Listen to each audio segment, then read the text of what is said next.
friends, welcome to Chris' channel.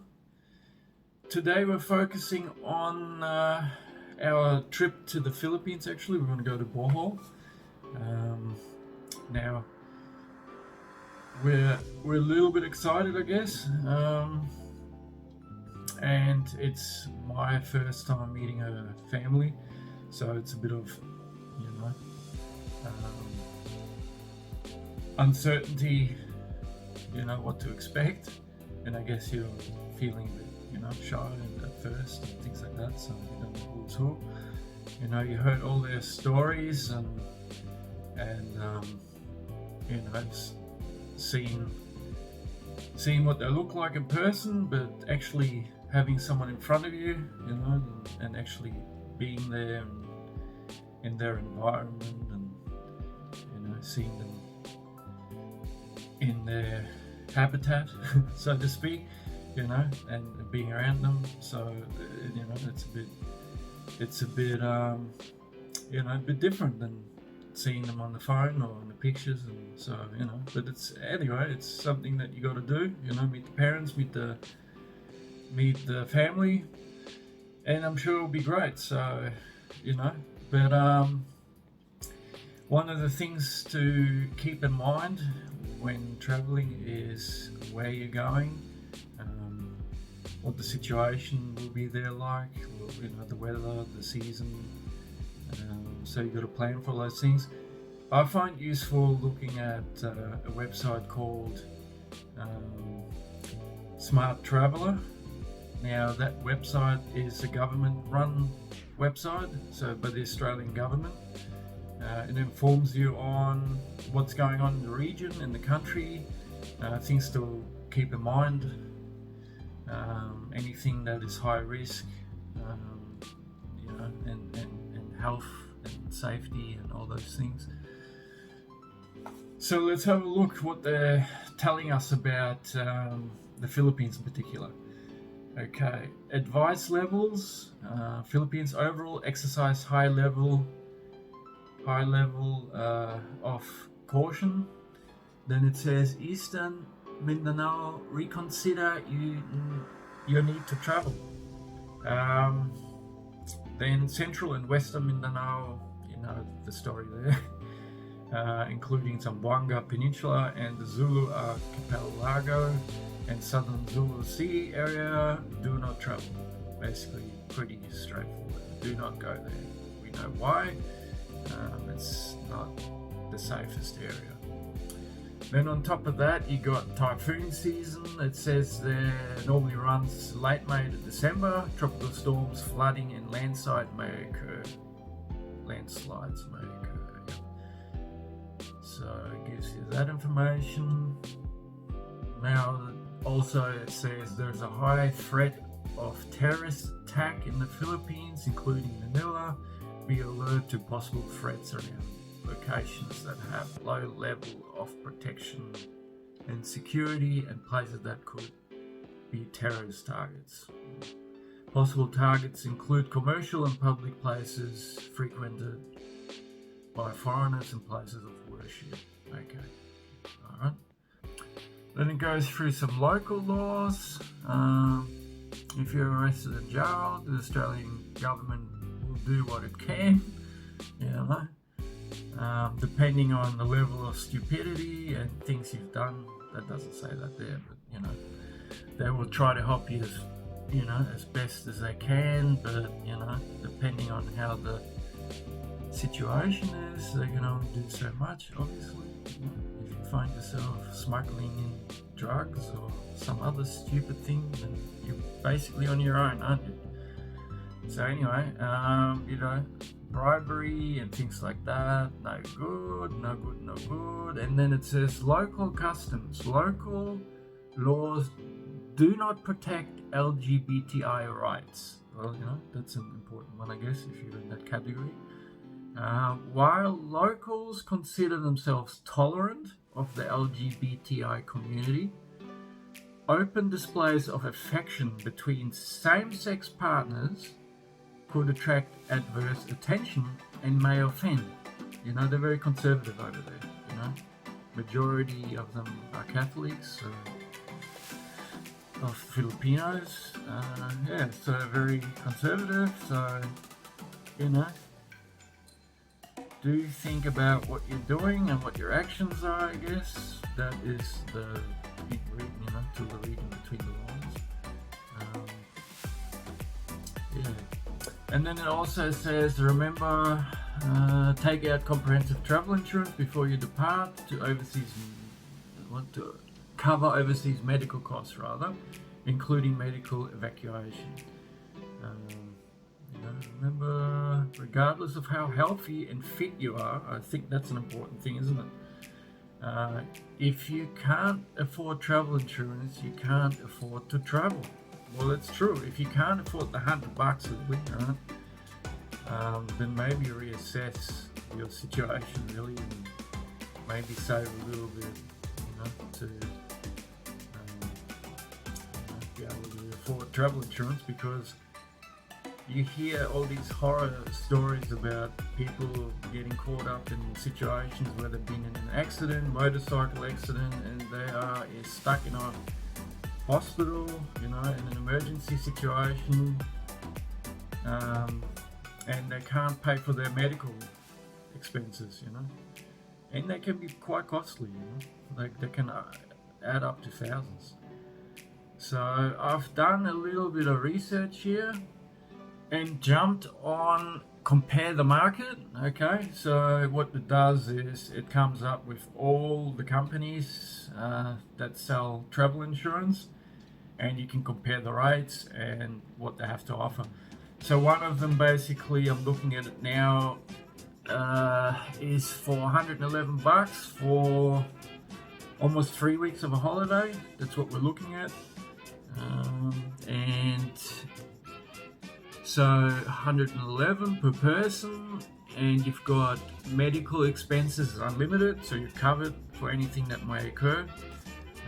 Then you've got cancellation fee cover, so if something's happened and your flight is cancelled or whatever, or you can't get to the hotel in time and you know you have to rebook, that's all covered up to $20,000 worth of expenses there.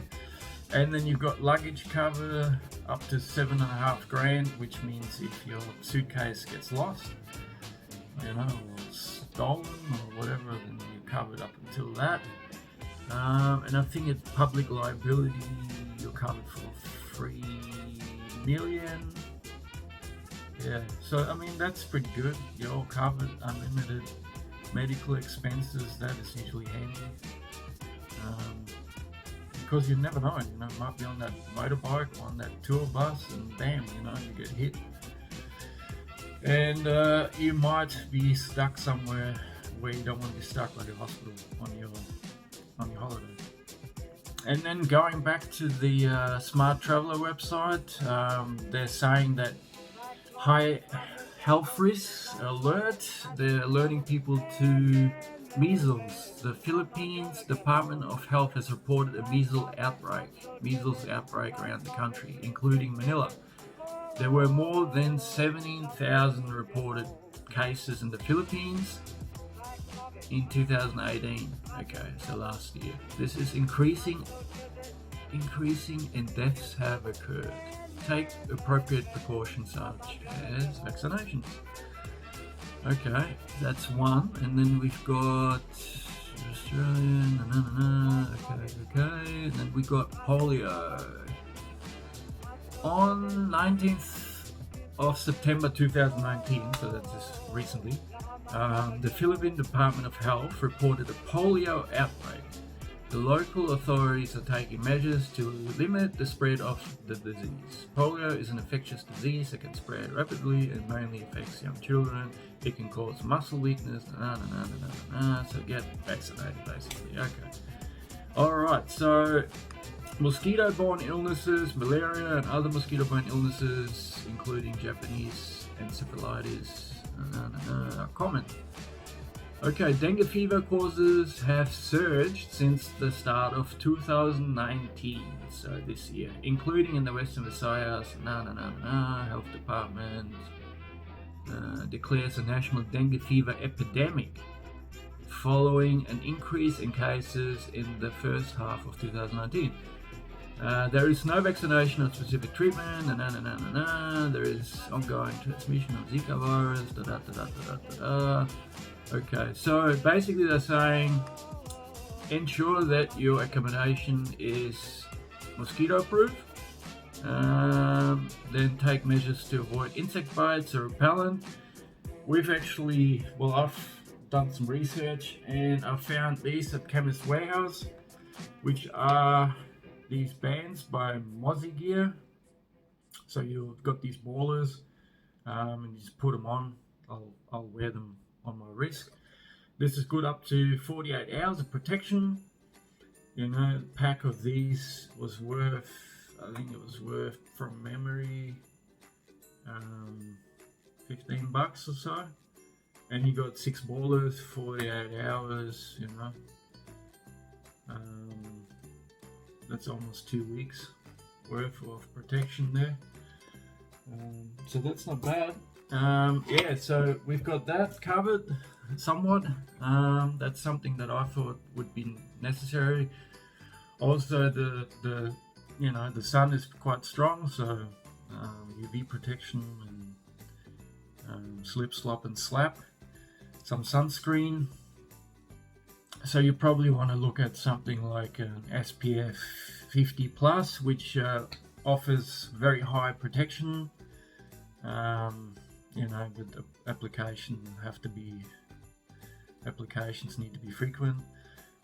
So we just got to organize that, because I think by memory, from memory rather, it was hard to find sun protection higher than 25, I think. It was hard, depending on where you went, especially the sari stores. It's hard to find something like SPF 50 plus. So, and I think that's really needed, especially if you're traveling around and going from site to sites, and you want to see something. You know, we want to go where are we going to go? Let's say you want to go to the beach. Obviously, you know, that's an extreme case, but you know, we want to go to see the chocolate hills too, you know. So, and there you're really exposed to the sun. So yeah, that's definitely something you got to keep in mind. And further, additional to this, they're mentioning on the website that other infectious diseases, so waterborne, foodborne, parasitic, and other infectious diseases, cholera, typhoid, hepatitis, you know, just to name a few, measles, we've already hit on them, meningitis, rabies are prevalent, with more serious outbreaks occurring from time to time. Okay, yeah, I mean, they're all things to keep in mind, and not to be paranoid or anything, but I mean, these things do exist. So you probably have to be cautious, you know, and you know, it's different if you're born there. You probably have kind of like a resistance to things, but if you're visiting there, you probably want to have, you know, bottled water and take your precautions to make sure everything's cooked, you know. So not being paranoid, but you want to be on the cautious side too. So you want to enjoy your holiday, don't you? I mean, you know, no one wants to be sick, you know. So we want to have a positive experience. So yeah, all those things all good. But anyway, like that are a couple of things that I found, you know, that I looked up, and we're going to get our travel insurance sorted. Better to be on the safe side, you know. Yeah, so if I missed anything, let us know. You probably have some ideas there that I haven't touched on. Anything else? Yeah, no, but anyway, we're still excited. I'm excited to go and see all Bohol and the Philippines have to offer. I'm not deterred in any way. Never have been in the past. So yeah, like and subscribe. We're out for now.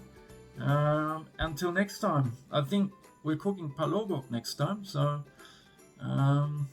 yeah, I've tried it once, and I definitely want to try it again. It's a yummy dish, but a Filipino dish my wife is going to cook. So pancit palobok is coming up next, I think, in the next video. But until then, like and subscribe. We're out. Until next time.